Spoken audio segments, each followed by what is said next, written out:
On a avec nous M. Serge Monard. Bonjour, Serge.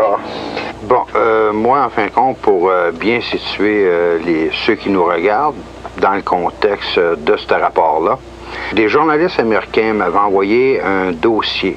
C'était le programme du ministère de la Justice des États-Unis et du ministère de la Défense concernant l'établissement des camps de concentration. Les journalistes qui m'ont envoyé ça m'ont fait savoir que le dossier n'avait jamais été publié au complet aux États-Unis. Il y avait le directeur du Oakland Tribune en 1976 qui avait fait un article sur un des paragraphes, en fin de compte, concernant ce dossier-là. Malheureusement, une semaine après, sans qu'on sache pourquoi, il était mort. Donc, le document original en anglais, qui était en caractère très serré, n'a jamais été publié intégralement aux États-Unis. Et lorsque les journalistes m'ont envoyé ça, ils m'ont demandé, ils ont dit, écoute, Serge, on aimerait savoir ce que tu en penses, puis que tu puisses faire des vérifications sur un dossier qui est réel et qui est croissant en même temps. J'ai fait des recherches, j'ai appelé à plusieurs endroits à travers les États-Unis et en Australie. J'ai reçu d'autres documents, soit d'ordre économique ou dans d'autres domaines, au niveau militaire, policier et autres, et qui m'ont confirmé qu'effectivement, non seulement il y avait un programme d'établissement de camps de concentration, mais que celui-ci était beaucoup plus élaboré que le document original le laissait croire au départ. La façon que ça a été organisé, ça passe inaperçu, dans le sens que la majeure partie de ces camps-là sont situés soit à proximité ou à l'intérieur de bases militaires américaines, mais ce qui est quand même bizarre, comme celle qui se trouve en Floride, c'est que dans une base militaire, dans une prison militaire, on retrouve des prisonniers de droit commun au niveau civil. Et après avoir fait des recherches dans différents camps, y compris en Alaska, on a fini par découvrir qu'on maintenait un nombre très limité de prisonniers civils pour tenir les camps en activité, mais que certains de ces camps-là pouvaient contenir jusqu'à 100 000 prisonniers et plus à l'heure actuelle.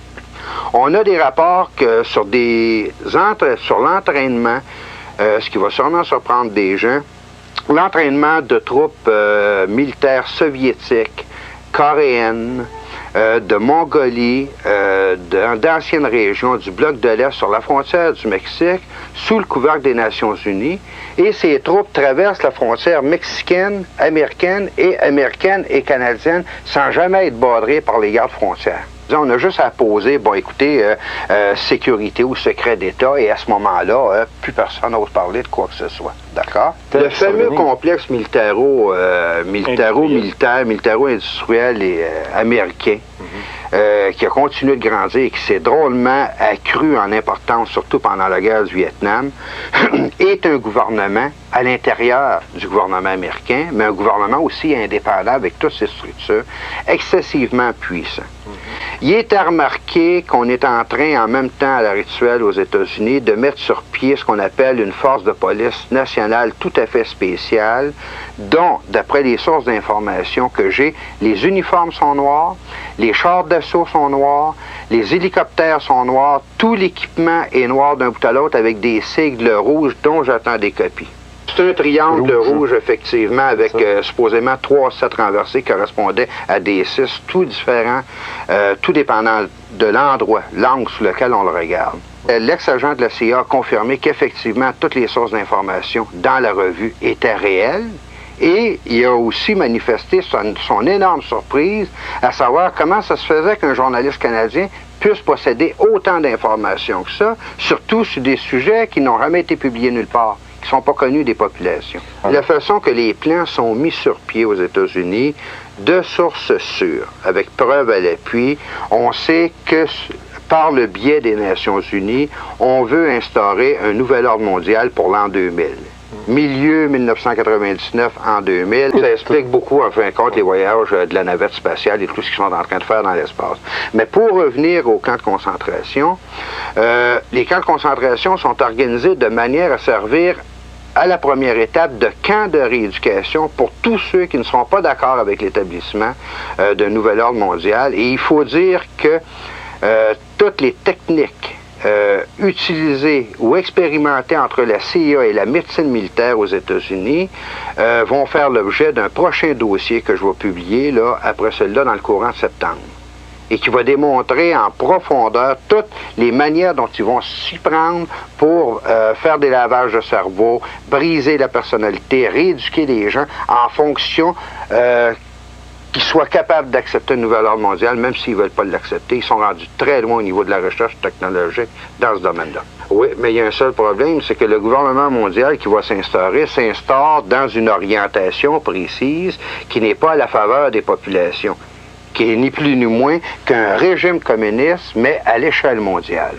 Une dictature. Une dictature beaucoup plus poussée que celle qui existait avec Hitler. Hitler est un enfant d'école à côté de ce qu'on veut instaurer à l'échelle planétaire. Donc, Hitler était un terrain d'essai, en fait. Ouais, un terrain d'expérimentation, de la même manière, comme j'en ai déjà parlé, que l'URSS a été un terrain d'expérimentation à bien des niveaux pour ces personnes-là au niveau international. Écoutez, vous avez fait quelque chose sur les camps de concentration de la Deuxième Guerre. J'ai dit, j'aurais souhaité faire quelque chose de semblable, mais j'ai dit, ça concerne plutôt les années 90. Là, j'avais des bizarres de réactions devant moi. Ouais. D'après ce que j'ai su, c'est un état de choc général à beaucoup d'endroits. Ouais, Oui, mais d'un autre côté, c'est très difficile d'essayer de faire passer un journaliste pour un paranoïa quand que le journaliste en question arrive avec des preuves et des références qui sont vérifiables. Deuxièmement, si un journaliste à l'époque de 1930 avait poussé une enquête aussi loin que ce dossier-là, à cette époque-là, ça aurait changé beaucoup de choses.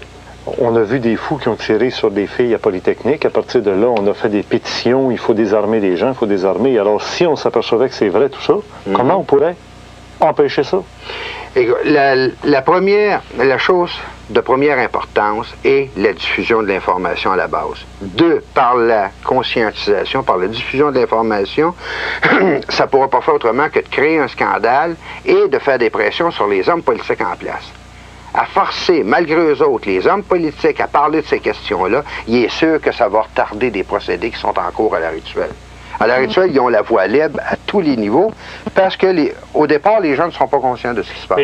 Leur plus grande peur est que les populations deviennent conscientes parce que ça va être beaucoup plus difficile de l'instaurer parce que les gens vont commencer à s'organiser par eux-mêmes à ce moment-là. On a dérégionalisé sur toute la planète et on a juste à regarder les cartes, en fait, compte géographiques de 1930 au niveau agricole et les cartes géographiques au niveau agricole de 1990 pour se rendre compte de quelle manière on s'y est pris au niveau planétaire pour ramasser les gens au niveau des villes. Leur enlever tout moyen d'indépendance. D'autonomie. D'autonomie, d'indépendance. Le premier but du gouvernement mondial, soit en désarmant les gens, soit en les ramassant à l'intérieur des villes, c'est de les rendre dépendants, absolument. Il n'y a rien de pire pour eux autres que des personnes qui sont autonomes et qui sont capables de se débrouiller par eux-mêmes. Il y a des fraudes invraisemblables dans le milieu pharmaceutique à l'heure actuelle. J'ai reçu des documents là-dessus et je vais en parler dans d'autres émissions à un moment donné où les compagnies, les multinationales pharmaceutiques s'organisent de manière à ce que les médecins privilégient des médicaments et les prescrivent à des gens, même s'ils n'en ont pas de besoin, afin de faire fonctionner ces compagnies pharmaceutiques-là, et dans un autre temps, pour que ces gens-là soient dans une espèce de léthargie, sans être capables de trop réagir. Écoutez, ça va bien, on est calmé, on ne connaît pas la source, par exemple, de nos problèmes, mais au moins on est calmé pour être capable de les supporter. Non, mais personne non plus aime se faire conduire ou se faire diriger contre leur volonté. Et c'est ce qu'on est en train d'instaurer à l'heure actuelle. Je vais te dire une chose après des documents que j'ai reçus dernièrement. Juste au niveau de la famille, l'orientation du gouvernement mondial va permettre aux femmes et aux familles de pouvoir garder les enfants qu'ils vont enfanter, en autant que les parents vont leur donner une éducation et une orientation avec les principes d'un nouvel ordre mondial.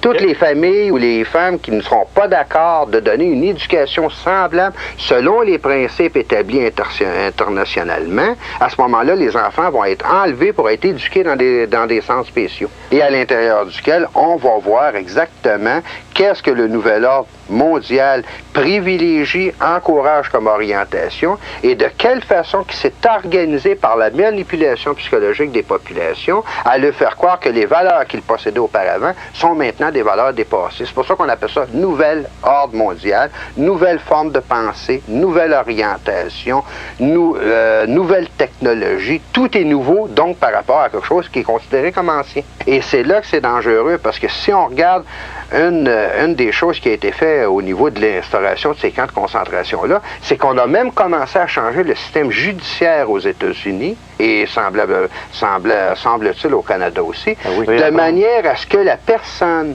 qui croira dans sa nationalité, qui sera nationaliste, va être considérée au niveau des nouvelles définitions comme une personne étant atteinte de troubles mentaux.